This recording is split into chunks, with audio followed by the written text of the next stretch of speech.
my end goal isn't, hey, we've got to take everybody down a tenth of a second in their fly 10 time. Like, I think it's so much effort for so little reward at that high end. Versus in your early acceleration, you'll see massive improvements because it's so much to do with overcoming inertia and being able to apply force rapidly. That was Nick DiMarco, and you're listening to the Just Fly Performance Podcast.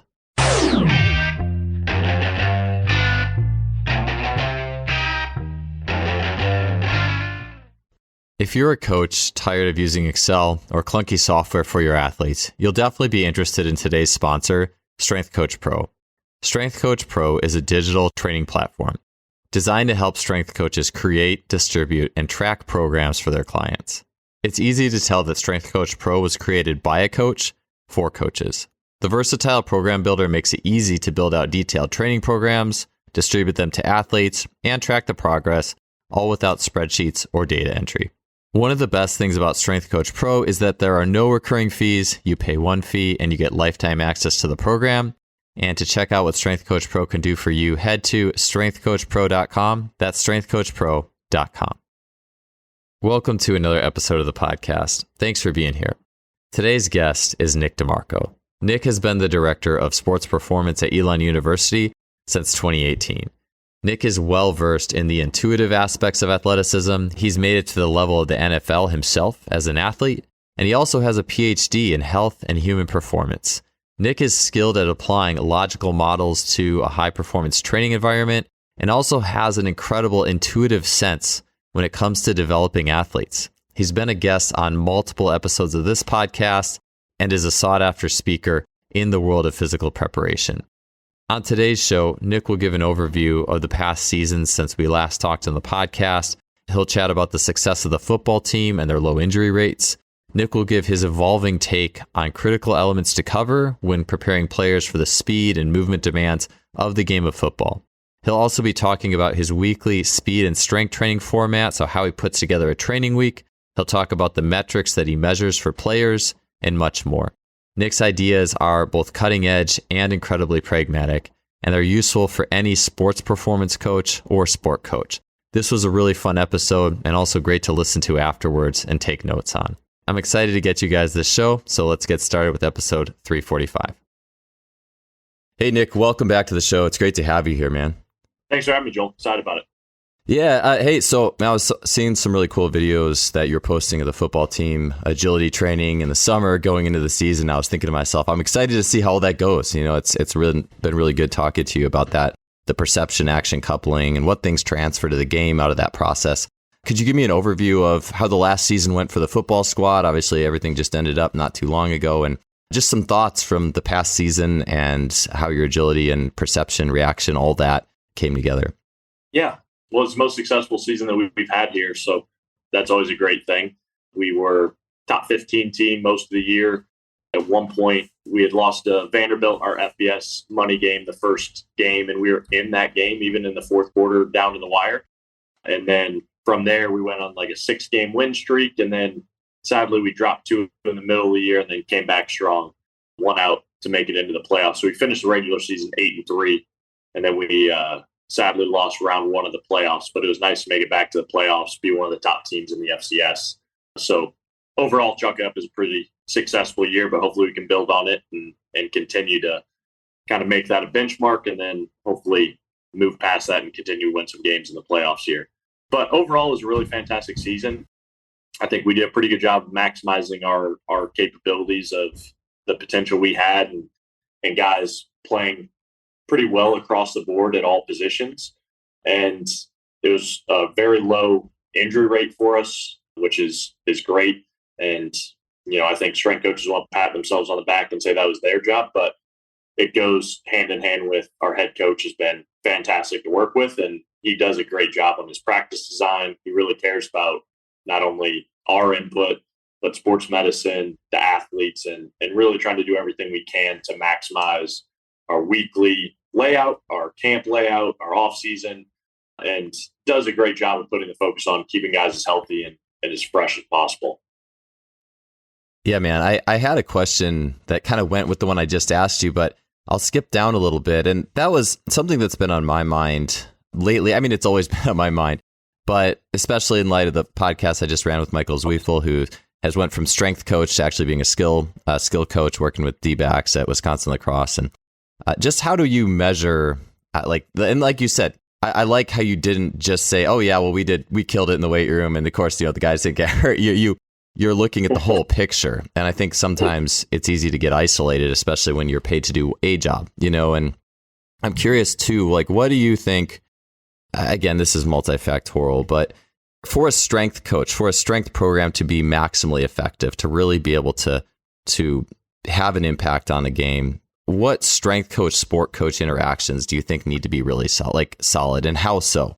I'm just curious as to more nuts and bolts of that interaction. And with that said, also, I feel like if you could do the worst situation would be a sport coaching situation where the team was just getting like destroyed with volume, and it's almost like it seems like there would almost be like a window of opportunity for what you were doing as a strength coach to really be impactful. And it's like the more your team is getting hammered, it's almost like that window closes, is the picture I have in my head. If that makes sense, I'm just curious of your thoughts on that idea and just that concept in general. I mean, I think sadly it's far more important than we'd like to lead on, or at least from what I hear with some folks that think, if you just do a great job in the weight room, that's all that really matters. And in some places, maybe it's the other way, where they're like, oh, the sport coach doesn't even let me do what I want in my sector in the weight room. But I think it's kind of a combo of the two. Obviously, we should be an expert in the physical side of things. Hopefully you have good enough knowledge in the sport you're working with of some of the technical and tactical elements of the sport as well. But anything that is physical related, I feel like we should try and intertwine with the sport coach as much as possible, because it's like the analogy of a bunch of people that are like blindfolded touching the elephant. Everyone thinks it's a completely different thing because of their perspective. Or you send 4 people into the forest, and one is a agronomy major and only focuses on like the foliage and the grass, and another's a business person. He says, chop all this stuff down, we could sell it for X amount. Like, you can't underestimate how much your lens impacts, obviously, the perspective that you have. So when I watch practice, I understand the technical and tactical sides relatively well as a former athlete, and I still love the sport of football. But I look at it through the physical lens. I'm like, oh gosh, we just spent 8 minutes doing that drill. Was it worth that cost? Like, did we actually gain that much out of it? So I think it's really helpful when you have the sport coach who he sees it through his lens of, this is what we have to do to be prepared to play and know our assignments and hopefully improve at some of these technical elements. And then you have the performance side who is like, well, here's what we need to do to physically be prepared, and not only just more conditioning, but to physically be prepared, they also need to be fresh enough to go in there and play, and they need to be healthy enough to go in there and play. So I think if you can combine those two elements in really everything that you do, even your off season, I think it's important to go the other way. Like, hey, what technical and what tactical elements would you like to be included, especially in the sport of football where they can't do skill work the way that basketballs or soccers can. So whether that's, routes on air being built into your weekly system, some of your 7-on-7 stuff, small-sided games like that. I think having that relationship where each way you're open to some of those ideas is obviously a perfect scenario, but it's just unrealistic without the buy-in of the head coach and his support to really accomplish a whole lot meaningful. You could do a great job in the weight room for your portion of the year, and if you just pass the baton and you're no longer involved and they hammer guys with high volume and every day's physical contact and there's no undulation of workloads, like, you're going to have injuries and issues no matter how great your off season went. So I think it's very, very important, obviously. And what we can carry over, I think it's really hard to quantify, like, oh, we got better at agility, like you mentioned, or our conditioning's up, our speed numbers are up, our strength is up. Great. Like, I think we had a great program in 2019 and that we were kind of a bad football team, but we had a ton of turnover at the offensive line position. Like, we just didn't have the players to really succeed. And I would say we're a better program now because each year you're trying to improve. And, hopefully the program we gave the guys this year was better. But also, I mean, the margins are pretty thin. I would say we did a better job, but we did a good job then, I would hope. Yet our wins and loss records are completely different. So I think hanging your hat on just wins and losses is very tough to do because that has so many factors, but we can contribute certainly to helping the entire unit improve and hopefully at least move the needle towards maximizing our potential of the roster that we have. Yeah, hearing you talk about that, it makes me think just about how in something as multifactorial as a college sports team, that you have to be familiar in your own head with the laws of logic, and not running mental heuristics to think that something that is important or isn't, or that this is the result of less injuries or that, but the ability to look beyond that and have an interconnected thought process as well, backed with logic. I feel like there's probably a way of thinking almost too that kind of goes with the ability to see that big picture in more the high performance model versus, and it also kind of makes me think about Scott Prohaska when he was on the show back a while ago, talked about business CEOs or high level CEOs talk to a lot of people a day. They make a lot of human level connections.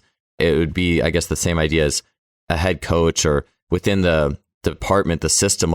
There's so much. You think about a brain, right? How many neuronal connections are within that brain, and then how many connections are within the high performance, just the sport. And it'd be almost interesting if you put a number on that. We talk about numbers that matter or whatever. What if you measured how many contacts, how many people did you talk to today about, the team or whatever? I'm just kind of spitballing with my mind, but I just think it's cool how you approach just the logic and open-mindedness that you take in your role and the connectedness of the system. I find that really cool and interesting to hear about that. Yeah, that's a great point. Because I think the more feedback you get in, obviously, the better. Because everyone, like I said, is going to have a different perspective. So whether it's the O-line, even if you do a good job of undulating your practice, okay, our skill guys had less high-speed distance day. They're good to run tomorrow. Well, what do your line guys do? They just did the exact same thing. They hit each other, and their shoulders are sore, their necks are sore. What are you doing to undulate the stress for that group is completely different. You would miss that if you only worry about skill guys and hamstring injuries. So every position coach, the sports medicine staff, the strength staff, the athletes, there's so much valuable information that's free just from good conversations and just even people's body language and asking the right questions in your evals before or after the season, et cetera. Yeah, with I'm glad you mentioned too what you did in the sense that with the offensive line, because it would be easy.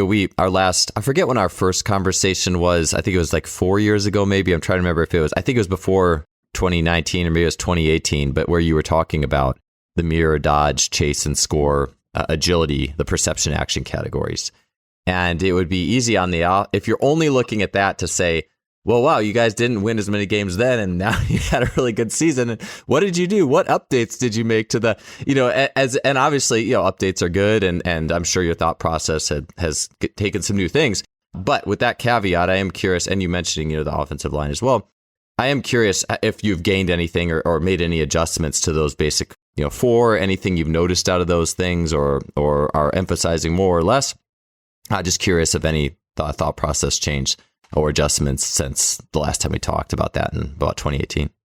Yeah, I would say the biggest update is we still use the same categories. I think it'd be really hard to imagine myself not using those categories. It's just so simple of what the main principle of performance is, offensive and defensively, create space, eliminate space, is pretty cut and dry for most sports. But I would say the biggest update is even those agility games are very general, and trying to get away from just too general of stuff. Early on, it's okay to incorporate the one drill that we do. I don't know if I can verbally explain it. Hopefully I can. But, if you're working in a 5-yard wide box and it's 10 yards long and you and I are facing each other, and my goal as the offensive guy is to get around you while staying in that 5-yard window through 10 yards. And your job as the defender is to stay in front of me or get me out of that 5-yard window, thus protecting that space, quote unquote. You're looking at, special teams as a gunner. You're looking at a kickoff return situation. punt from a punt return standpoint, trying to block, trying to cover. You're looking at DB and a wide receiver on their one-on-one matchups where everything starts kind of on the line in a potential press situation. And that's something that's so easy to do week one. Like the most distance they're going to run is 10 yards, and it's in a pretty constrained, tight space where the high speed's not that great of a deal. But right away, you're getting some of that very valuable perception action aspects of it. And then just trying to get into a little bit more specific. Like maybe now it's 2-on-2, and the defenders, you predetermine, hey, you're in a man-to-man coverage scenario. What are you going to do to try and beat that? You're in a zone scenario. Give the athletes a chance. Hey, you pick, huddle up before this. What you want to be in a zone defense, a man defense, but your goal is to stay in front of two separate guys in maybe a little bit larger space. And then just trying to take your games. I think Scott Leach does a really good job. He'd be a good guy to have on a podcast at Rhode Island at our conference. He's put out some really good ones similar to what we do. I think his categories are probably very similar, but pursuit drill that looks like the game of football. Obviously, Andy Ryland's a great resource. There's a ton of guys out there doing really good stuff in that area. And I think it's the most important for football just because of how little football you get. But my biggest update would be, I think early on, I valued that stuff almost too much because it is general in nature. Versus now, weeks 1 through 4, we're really hammering that stuff, say in like the summer in our more special prep phase.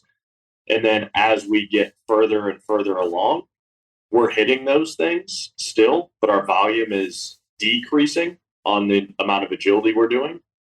With us, because we're opening up now, hey, let's just actually play the sport of football in a 7-on-7 fashion. Let's do routes on air. Let's do one-on-ones. And I think we've had more of a reduction in our injuries, which, again, it goes back to head coach, practice plan, et cetera. But I think a big part of what we've done is giving them the exact stress that they're going to feel on the field and appropriate doses throughout the week and trying to build those volumes as much as we can before camp. And that's the best agility work that they can really get. And then we've taken it into some of our energy system development work. So like our Wednesday is kind of I call it a practice preparation. So we don't go in the weight room at all that day. We'll lift on Monday, Tuesday, Thursday, Friday. And on that Wednesday session, the goal is to give them a chance to actually be on the field for a long period of time. I think if every day you're like, hey, we're on the field, and then we go in the weight room, the max that you're going to be able to be on the field is probably an hour. And then you got to go in the weight room to try and get things done in a timely manner with the 8-hour constraints. So on that Wednesday session, we want to be on the field for an hour 15, an hour 30, pushing closer to the 2-hour realm to where the first day of practice, if they're out there for an hour and a half, hour 45, it's not the first time that they've been on their feet for double the amount of time they're typically used to. And in that session, we might have some of the canned, just basic change of direction work as kind of a prep and hit some of the things I think you need from a resiliency standpoint. Then some of our agility work, and those are going to be your high effort drills that are not a complete recovery. So it's in part a little bit of preparing them from an energy system development standpoint for the sport as well. And then we'll get into some tempo runs that are variable. So we'll start with your basic just tempo work, but it will do like our kind of spin on it. It's like an 8-vector tempo. So they're just hitting different angles instead of everything just being linear. But then when we get into our specific tempos, position-specific tempos, it's an offensive guy has a script, defensive guy has a script, and the offensive guy, it'll tell him a intermediate route, short route, a now route, just like a quick screen, bubble, stock block. The running backs, it'll say outside zone, inside zone. It'll have a scenario, and they get the freedom to pick. Like if it says short route, it's just less than 7 yards. They can run whatever they want. And we'll have the whole team up kind of at once, spread out across 2 separate fields, which we're lucky we have a good setup, matched up with one partner, and they look at their scripts. So you get the psychological element too of you actually have to know what you're doing, get lined up, and that adds a certain level of stress. Hit your play, quote unquote, and it's going to last somewhere 3 to 5 seconds, which is football, and get lined up again, look at your script, see the next one. Defensive guy, it'll just tell him a situation. Hey, press man off in a zone situation. 2 yards inside, just give them a variable start position. It's a chance for them to work on their skills that are going to show up in the game at a lower intensity, but build volume, creativity, and allow them to do those things technically while getting our energy system development work done instead of just let's run 100 yards at a 70% pace. And doing that for the last few weeks, and then we increase it to intensive efforts for the last couple of weeks, I think has also been a big help, kind of marrying the idea of agility with some of our energy system development. And it's not always like, oh, you combine two good things and it's a great thing.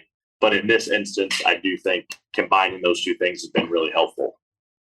Man, I love that. It fits with, honestly, I've been thinking, as I think I mentioned, I've been thinking about Michael Zweifel's show a lot. And just, it seems like it's really just the more you know, the more you can let go of things that are, I mean, not a total waste of time, but less efficient. And the more you can spend time with what matters. And I think that so often when we have separate canisters for the way that athletes spend their physical time, you're with the strength coach, you're with the sport coach. In that, I think it's very easy for time to get wasted, runs to be kind of wasted in some ways, or at least not as efficient as it could be. And I just love how everything really seems to be pushing towards allowing things to be more specific. And Michael had said a lot about that on the specificity of task representation. Ultimately, that's where you want to go. But I think at the same time, it does take, I think people want to, it's like, all right, what's the drill? Just give me some drills to do. It tends to be the common thing. Hey, give me the setup, give me the drills, give me the script.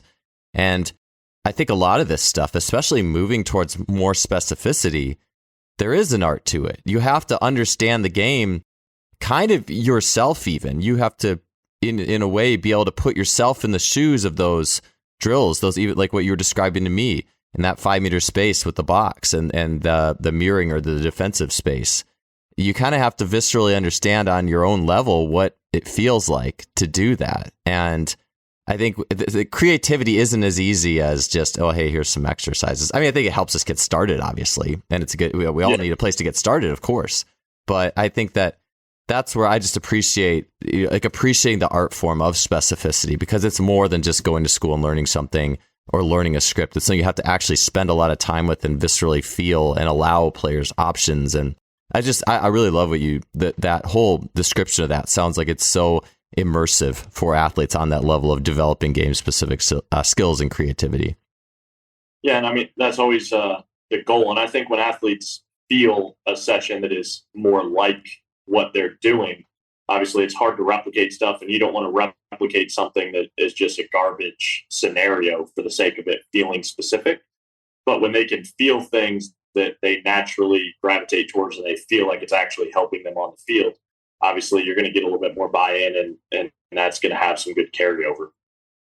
Yeah, with the ESD work, the specific, I really like how you had like the variable aspect to it. I know for me, I've just been getting into more training variability anyways, just on my own, even just general training. Like I'll take like a card deck. Well, I don't even use a card deck.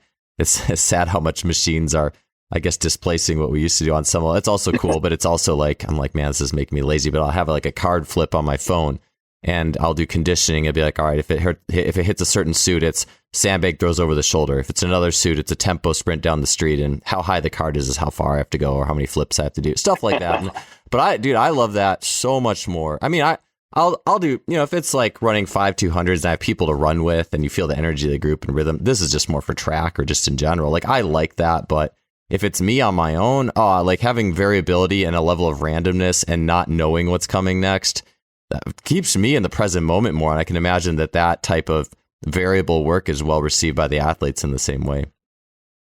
Yeah. And, the point I hit on too is just the psychological aspect. There's so many times it's a guy who like, oh, he's out of shape when we start camp.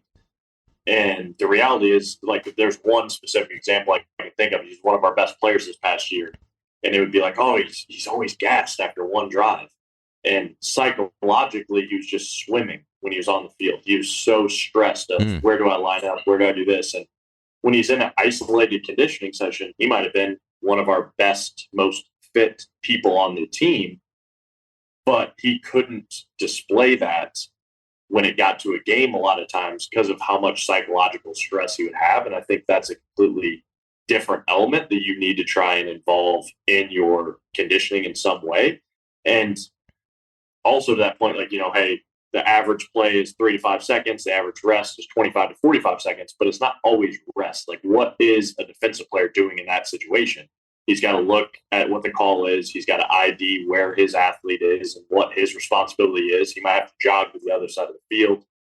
There's a lot more that goes into the rest than just standing there, where you can kind of just black out and be like, okay, another rep. I can do anything for 4 or 5 seconds. All right, I'm done. Try and get my heart rate down. You're only focused on your breathing. It's a completely different experience when there's other information that has to be sorted. And I think that's been relatively helpful and not making him better in that situation. I think he got better because he understood our defense better.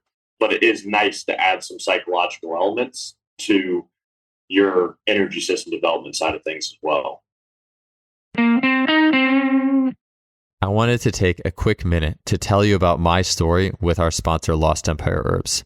Several years ago, I had strongman and mental training expert Logan Christopher on the show, and in the interview, I realized that Logan, in addition to deadlifting over 500 pounds and ripping phone books in half, also was the founder of an herbalism company. Long story short, I ended up ordering the Phoenix formula, one of their flagship products, and in taking that, I noticed increased energy and a decreased reliance on coffee, which honestly, I was kind of expecting that. But what I didn't expect is after a few weeks, I noticed my weight room numbers had increased substantially. And the Phoenix formula also led me to getting shilajit resin, which is found in the Phoenix formula and recommended by a lot of strength coaches, as well as other Lost Empire Herbs products. I've been using Lost Empire Herbs ever since, and I have sponsors of the show that I believe in, that I use, and that I want to share with you. So if you want to check them out, head to lostempireherbs.com/justfly for 15% off my favorite Lost Empire Herbs products. You get a 365-day money-back guarantee. I really enjoy having Lost Empire Herbs as a sponsor of this show, and I hope you get a chance to check out what they have to offer. Let's get back to the podcast. Yeah, I love that. It just makes you think about, I mean, not that there's certainly nothing to be gained by just doing typical conditioning runs. There is a level of conditioning that's happening, that at some point you're probably going to be beyond the game specific elements of it. But to me, it's almost more the psychological that not only matters immensely in that, but also it's something that I just think is not often looked at. It's almost like, and even in doing various episodes of this podcast, the ones that are more on the mind and the psychology are not, to me, it's I wish more people, or wish those episodes were viewed more, but those are actually some of the lower viewed shows. But the longer I've been in coaching, the more that's one of the first places I look. And I think, especially if you're a sport coach, I mean, even just working with youth soccer, like getting a kid emotionally on the right page, I mean, even let alone, tactics at that point is the number one priority. And so, yeah, I think that's a really a great place to look that I haven't heard anyone talk about yet, like the psychological in the conditioning, because I think so often, even strength and conditioning on some level, it's kind of in itself is a more like isolated thing. It's like, you could just get super hyped up and hit a heavy squat or something like that, or learn to be comfortable with the discomfort of a lot of running, but that's such a specific thing unto itself in some ways. And to actually draw that out into the psychological I love that, man. That's a really, that's a cool observation there. With that as well, I did want to ask about the balance. So, I mean, it's probably, I don't know if it's hair splitting at all, but like, I'm curious how, I know your move from more general to more specific as you go along, but with the balance of more traditional tempo, what does your more traditional, like not variable tempo tend to look like? And what's the ratio of doing just more traditional tempo runs versus the more specific stuff? And at some point, do you completely phase out like the tempo or more linear conditioning type work? Yeah. So at the beginning of the offseason, like right now, for example, in our J term, we do 1 time a week with some just linear tempo. I think it's always easiest to, if you don't use it, you lose it type situation, like have everything in the program at a certain percentage at all times, like never get completely out of shape. It's certainly easier to get in shape when it's time. So we just do once a week. When we go to spring ball, we're only 3 efforts per week, really. So we practice 3 times, which is so much different than when you're trying to prep for camp or prep for in season. So we'll ramp up our conditioning to twice a week, and we're having speed work twice a week. So you're getting 4 on-field exposures of some sort of a running, and our volumes and stuff are much lower. Our specificity of that stuff is very low, because in that early off season, we're really focused a little bit more on the output side of things, even with your perception action stuff, and not so much the ability to make it through grueling practices, because we're only practicing 3 times a week. So it's just a far easier schedule to prepare for. When we're in the summer, we'll go twice a week on our tempo. And if you're looking at it through like kind of a higher low intensity, like Monday is our kind of max velocity focused day. Tuesday, we will hit some linear tempo with a decent amount of volume, but that day will remain linear. And our distances will get shorter week by week, but we'll increase our number of efforts, because I think that's also a big deal, just the total number of XLs, decels that you're getting in, trying to get somewhere near what a game or practice will look like from those efforts. And then Wednesday is kind of a moderate intensity day. That's our practice session day. But I would say it's moderate intensity in the fact that we don't lift, and there's nothing in full speed open spaces where you have to worry about hamstring strains, the issues that you're going to see if you're trying to do high speed sprinting consistently. So we're hitting that bucket kind of on Monday. Tuesday is very low intensity, and guys have always been able to respond relatively well. I think they almost feel better leaving those low intensity sessions, and it's followed by an upper body lift. And then Wednesday, we have that practice session. And so we actually do our tempo on back-to-back days. On that day, we do our kind of 8 vector oriented stuff. So it's really simple. They're hitting like 135 degree cuts. They're hitting 90 degree cuts, which is just a square. They're 45 degree cuts, which is just, we literally have cones set up as a triangle. They're going around it. Again, want to kind of try and feed into creativity, not just autonomous. Like when you get to the cone, change your break every time. I don't care if you get a spin move, mix it up. But it also gives you that balance from just a robustness standpoint of, we're ensuring how many cuts are we going to get off our right foot, our left foot throughout a week.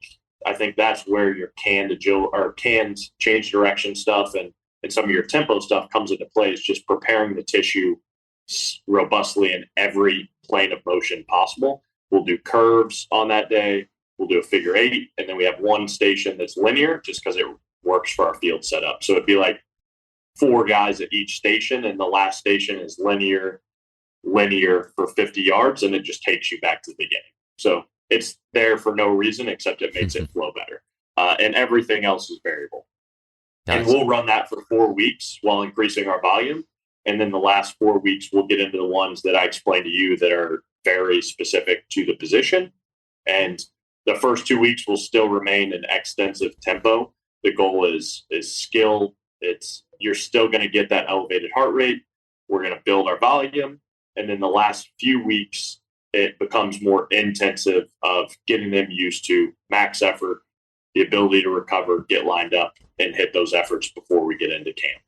And then Thursday, we do not do anything on field. It's a drawn out performance prep, large focus on mobility, and we'll hit kind of an upper body volume day. And then Friday is a higher intensity day with an XL focus. So everything stays in a shorter distance. Again, just throughout the entire week, the totality of it, you don't want, in my mind, to risk hamstring strain, stuff like that. So we're, 20 yards is kind of the max on that day. Most of that is our resisted sprinting, high intensity, alactic efforts with full recovery. And that is our heaviest kind of strength focused day for lower body, especially for our younger athletes, because we'll try and marry the stimulus of XL is your longer ground contacts, a little bit more force driven. So the lift will match. And then on Monday, when we're doing our max velocity stuff, that lift is very, especially for our advanced plus athletes, rate of force development driven. Everything in the plyometric side is a little bit more elastic. It's a little bit more vertical emphasis. And so just trying to marry up those days. And the one thing I didn't touch on that I think kind of falls in your energy system development standpoint, it's really not. It's just the conditioning is the word I would use for it, because that's a lot more all-encompassing than just the energy systems, is those Monday sessions go from output driven, and we're trying to run the fastest fly 10s we can to try and, I think if you can get guys running faster in shorts and shirts off with lasers out and it's competitive, you're going to hit higher speeds than you're ever going to hit in a game, hopefully. And at least they're accustomed to those high speeds, and you do need to touch on that. But then we'll add in some of our like upright, very, very light resisted chain sprints. We'll add in some like a PVC run I took from Cam Joss. Some people use a med ball to get them in a nice stacked pelvis position, running upright. But really the goal of those two movements is you can run at 100% maximal intent without regulating the intensity. It is auto-regulated by the weight that I select, or just by having someone not be able to use their arms and having a stick out in front of them, or changing their XL buildup. So it might be 10 yards at full speed as fast as you can get with a stick, hold that speed for 30 yards. And the reasoning for those two movements is we want to get guys accustomed to high speed distance that they'll see in a game. So if they're going to see 250 yards of distance in that high speed realm on camp day one, we're going to try and get them to 275, 300 yards in a session where they're the freshest they've been. That's the focus of it. They've got full recovery between bouts, but I don't want the first time that they do something on a practice field to be the only time that they've done that. Marrying up with that on those Wednesday sessions, even when we're doing our 8-vector stuff and when we get into our really position-specific tempo stuff, for our skill guys, 15% of what they do will be some sort of combat-oriented conditioning efforts. So we'll start with higher length of time, longer recovery, go down to lower, more intensive battles. And our line guys, that's a huge portion of their conditioning is the more combative stuff. And the semi group will be about 30 to 40% in that realm. And the same thing, like Andy Ryland talks about all the time, you wouldn't have guys go out and run 40-yard dashes without sprinting the past, say, 16 weeks. But everywhere across country, a guy will do nothing to prepare for contact and nothing one-on-one against another human that is combative in any nature, and then go out and just start slamming shoulder pads into people. So I think that aspect is helpful too. Yeah, right on. I was going to ask you, one of the questions I had, but you just covered it for the most part. One of the questions I had was the ratio of more linear speed efforts, like you said, the flies and the excels versus more the multi-directional stuff. And just wanted you to actually expand on that a little bit. As the year, like you mentioned, moving from more general to specific. So is there a certain point that you don't put as big of a priority on the linear stuff and it becomes more just like all-encompassing perception, reaction, time perception? How much do you still carry the linear stuff through the season once you hit a certain point? And how does that change throughout the year? Yeah, so we do keep our linear stuff one time per week, even in our really specific phases. The specific day, it obviously starts as relatively general, but some variable elements instead of just linear, and gets into very specific. But on that more general day, the whole goal of that day is just they need to get volume to be prepared for what they're going to go through in camp. And the reason I really like those 3 days packed the way they are is we hit our high speed distance day one, we hit kind of our volume aspects day two, and then on day three, you're hitting really a multitude of things of total time on your feet. You're hitting a ton of alactic efforts, like you're getting really high intensity exposures. You've got the variability, and we hit tempo on the back end. So the volume of those 3 days is really high. And when we practice in camp, we kind of run in 3 day spurts. And in your weekly model, it's always going to be Tuesday, Wednesday, Thursday are kind of your practice days. Friday is lower intensity. Even if you're Tuesday, Wednesday, or Monday, Tuesday, Wednesday, it doesn't matter. It's a 3 day stint. And so I want that 3 days to be very condensed, and each day has a focus of preparing them for what practice is going to look like.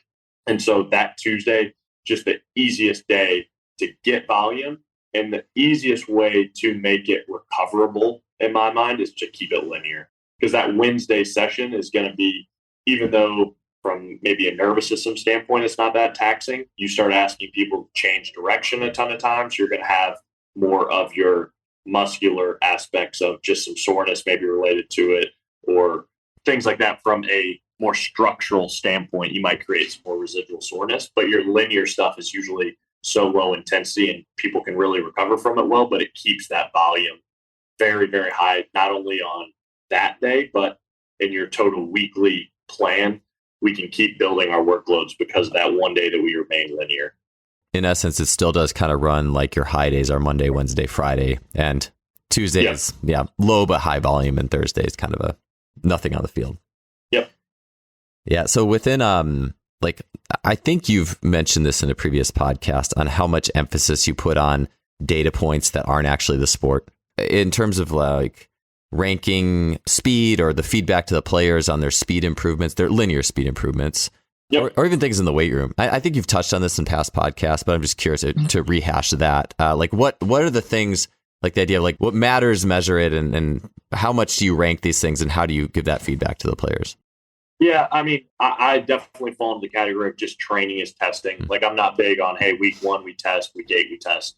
But I want stuff to be competitive just because it creates higher levels of intent. So like this week, we have Team Builder now, and it's been super helpful. So I'll have, the line group, semi-group, skill group, leaderboards up on the board, and it's just a vertical jump. You get 2 attempts at some point throughout the lift. We'll measure it. We'll rank it. It's posted up there. In our off-season, like championship, it's just a game, basically. There's captains, everyone picks, and we'll take points for stuff. It goes towards those points.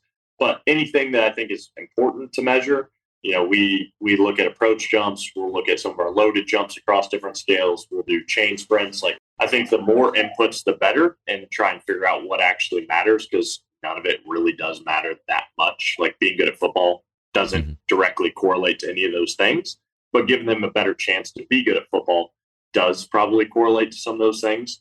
So we'll do 10-yard dashes. We'll do fly 10s at varying lead-ins, 5 yards out to 30-yard lead-in. We do not do any like L drill, pro agility. I don't. I was going to ask you. Yeah, I was going to ask you about that. Yeah, I don't see those as a good use of time. We have 1 RMs, even though it might just be cluster sets where a guy has an open set. If you're working with 18 to 22-year-old males, they probably want a chance to touch something heavy. Mm-hmm. So we'll give them those chances, but we don't have a max day ever. It's just, you have an open set on the back end. You feel great, hit it. You don't feel good, just shut it down where it was. We'll have some rep out sets.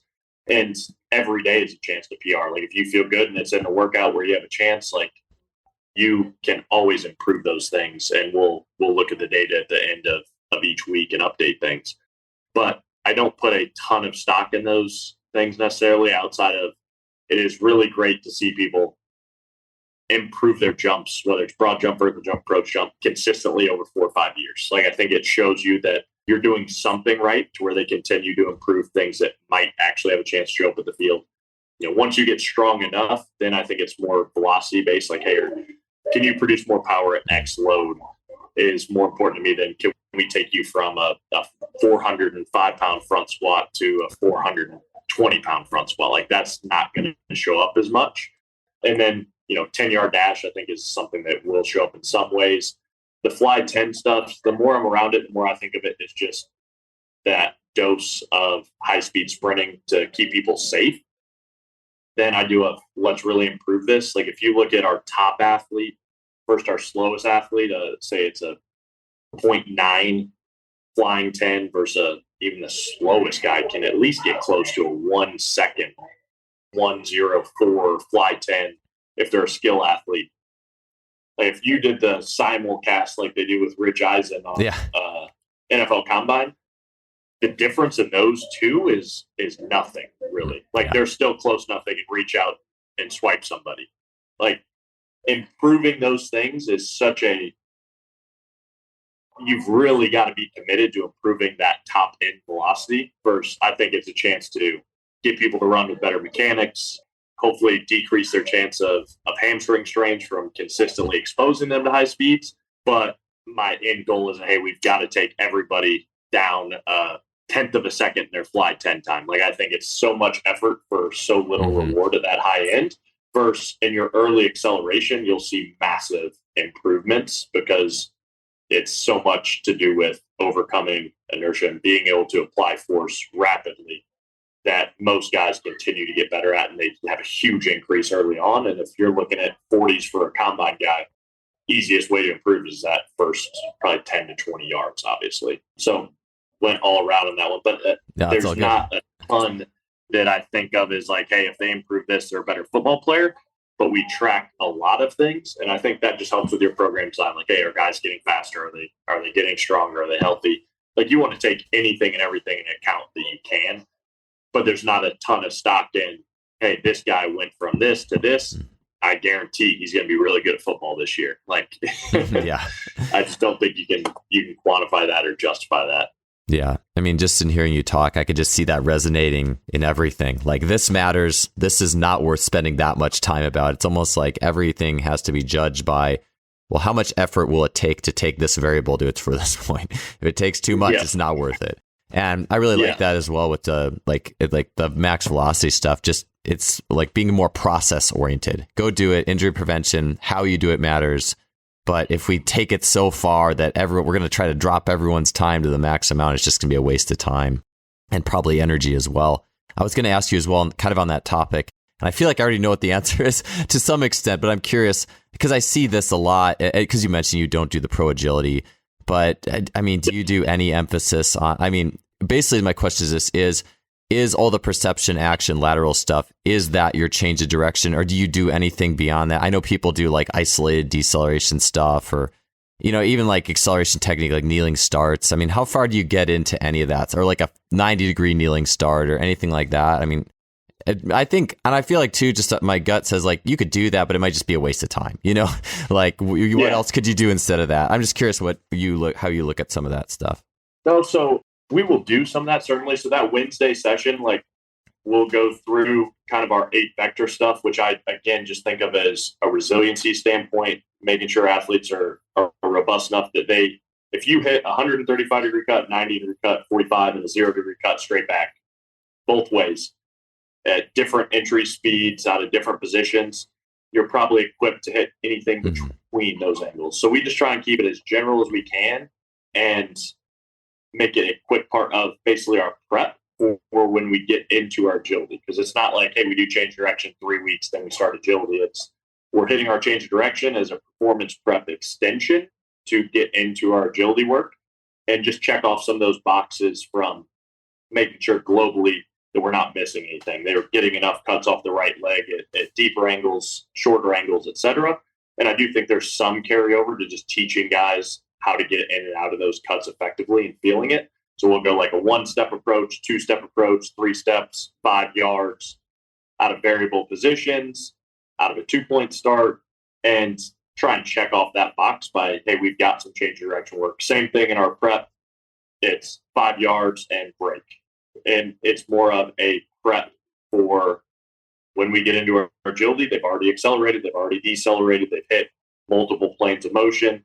Some of that is reacting to an opponent. Hey, like, you break off of me 20 yards. I run, I break, change your speeds, change your intensity. I think that stuff is very, very helpful, but it is a small portion, and I consider it our performance prep for our agility sessions, not like the real kind of work that's taking place.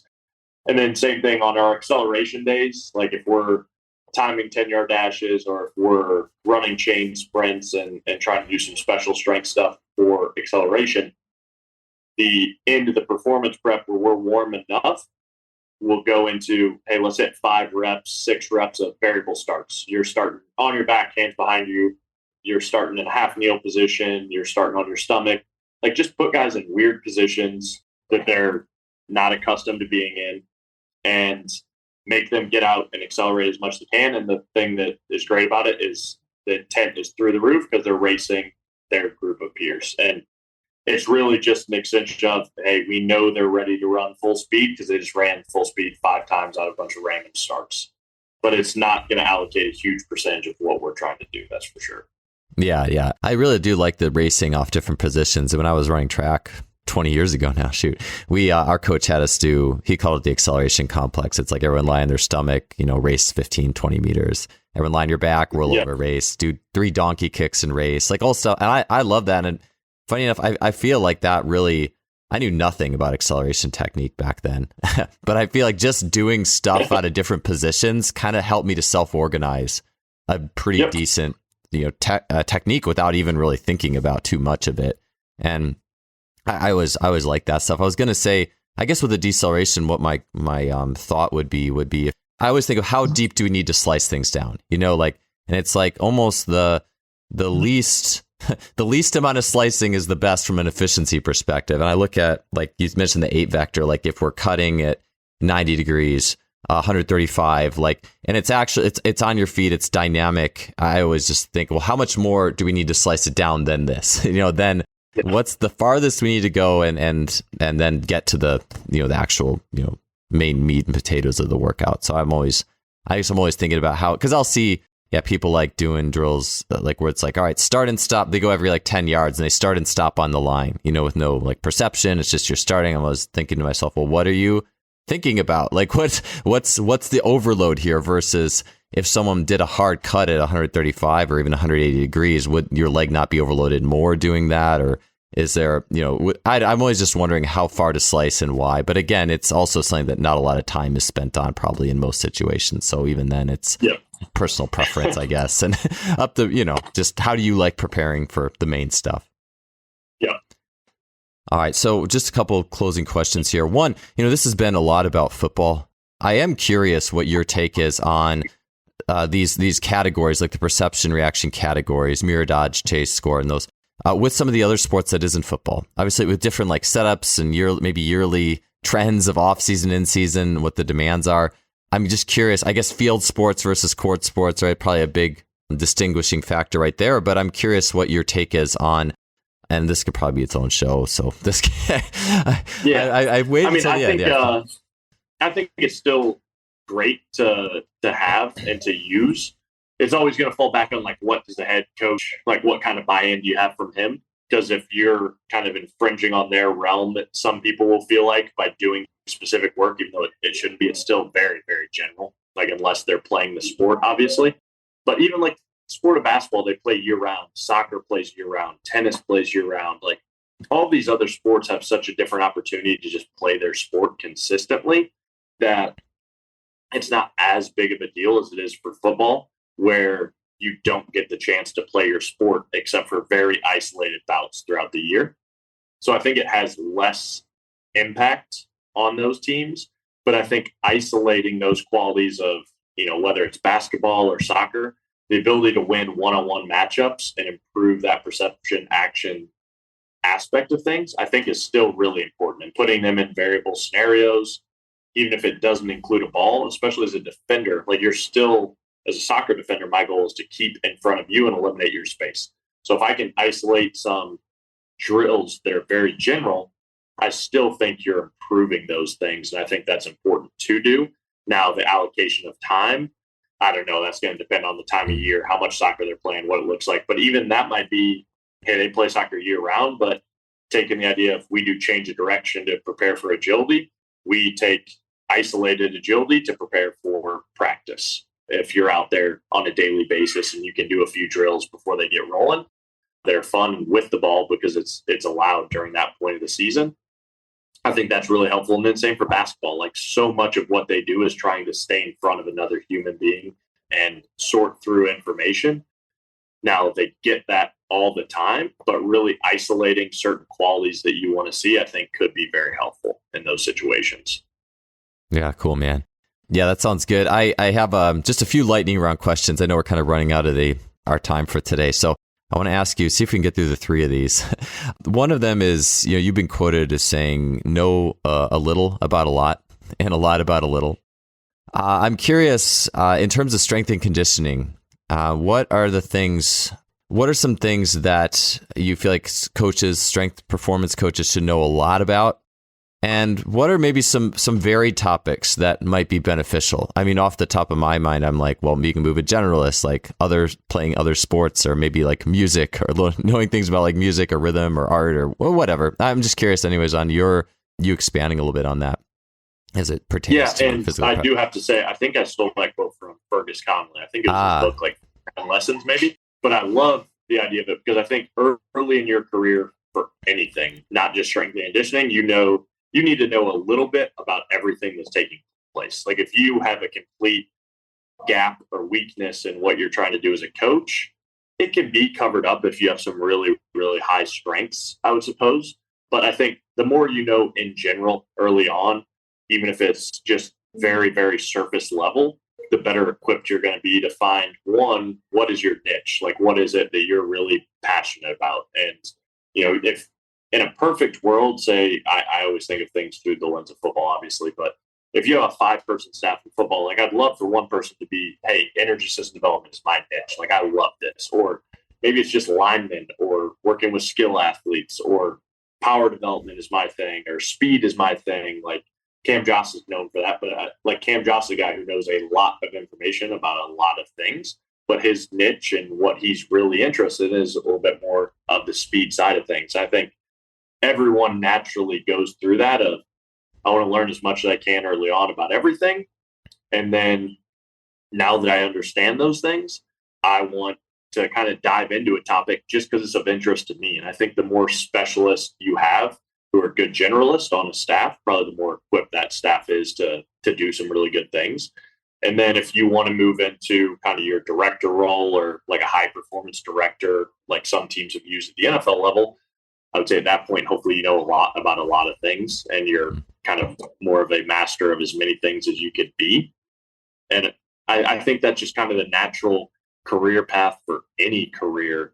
But in the field of performance, I think, early on, you need to understand as much as you can about the energy system development side, the weight room, speed, what carries dynamic correspondence, like what carries over, and just principles of performance more than methods. Like if you understand principles, I think it's really easy to get into methods. And so just having a really strong surface level knowledge of as many things you can that are going to impact athletes, I think is huge for that beginning stage, obviously. Yeah, I was taking that question real far, like art and music. I was within a department. Yeah, I was taking it way out there. But yeah, that absolutely makes sense. Like, and especially too to find, I think, especially with physical preparation being so a very multidisciplinary thing. It's not just lifting weights, or tracking weights or powerlifting, which I think maybe 20 years ago people would have thought more like that on some level. But as I think we're seeing the kind of the full potential of it as all things kind of expand. Yeah, I love that answer. I was going to ask you as well, 2 more questions with the lightning round here. One, so I know you're a dad of young children, and I'm curious how watching your own children grow and play has impacted your thoughts on the athletic process or just what you've learned in watching them as a dad. Yeah, I think even more than like the athletic process, like some of the things we talked about off air, like kids are just so anti-fragile. Like they'll try anything. They learn things so quickly. Like they have such a bandwidth for improvement because they just kind of stink at everything they first try, obviously. So, watching my son like watch The Sandlot was like his favorite movie for a stretch. And all of a sudden he's like pitching and he's got a huge leg kick. And it's just imitation. So I think obviously the more kids are exposed to, the better. I know you're a huge proponent, and I am as well, of playing as many sports as you can, acquiring as many skills as you can. I always think that's important. Watching our daughter do gymnastics, dance, it just carries over to so many things if you're well-rounded. But watching her try and climb a rock wall when she's like 3 years old and you're terrified to a couple years later, you're comfortable watching her do those things. And it's fun to just see how much a kid can improve. And I think that goes hand in hand with when I got here in 2018, my goal was to just see a full class through. And like right now, Devontae Chandler's outside my office. He was a player in 2018. He was a freshman. He played 5 years because of COVID. And now he wants to be in the field of performance. So he's interning with us. But my daughter happened to be born like the exact week that our freshman started. So I've known her for the same amount of time that I've known guys like Devontae and other guys in that class. And you see your kid grow from an infant who can do nothing to like at this point, you're like, gosh, when did you get so old? and it happens before your eyes. But it's insane to think of how much of an impact. Obviously, you're getting guys at a completely different stage of their life where they're more developed. But the same thing, like you see what an impact you can have over 4 or 5 years through consistency and, just making an environment where it's fun for guys, it's challenging, and how they can grow not only athletically, but just as general humans through some of the skills that you help them with. I think it's just rewarding to think of it in that perspective of you see the guys, they don't really change that much versus you see your kid, they have these stark differences in their actual size. But it's such a long period of time if you work in the college sector with how long you get to work with athletes. And I think it's easy to underestimate how much of an impact you make on them just really globally if you're invested in it. But athletically, it's just, there's idiots out there like, oh, you can't do plyometrics until you can squat 2 times body weight. Like, well, my daughter would completely disagree with you. She can jump off of a 5-foot tall ladder and land and be perfectly healthy.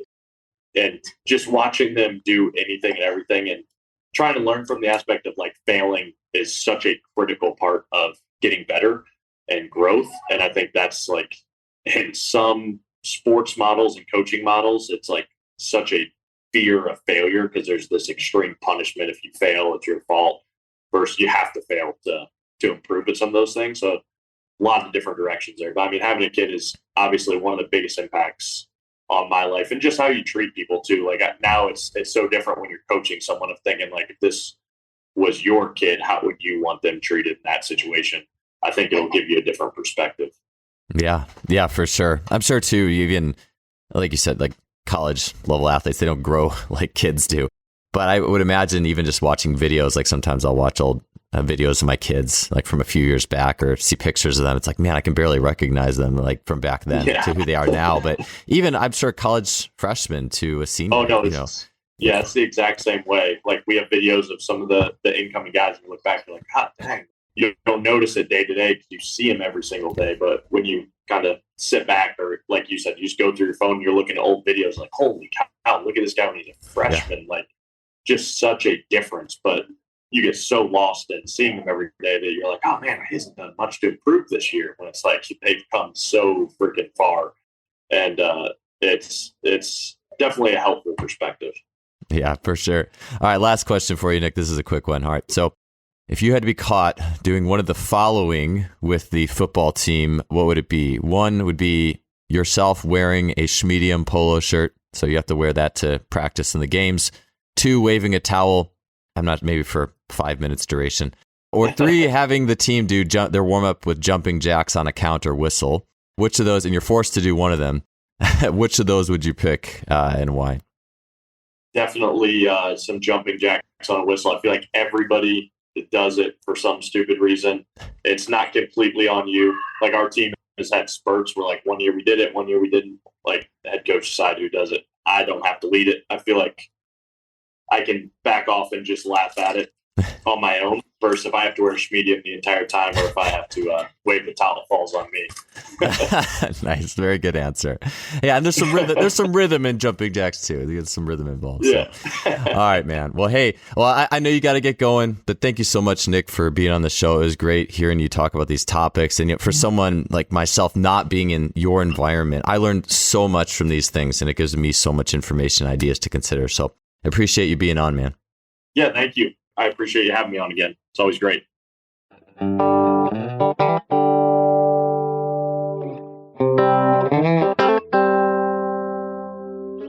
Thanks for tuning in to another episode. We'll see you next week.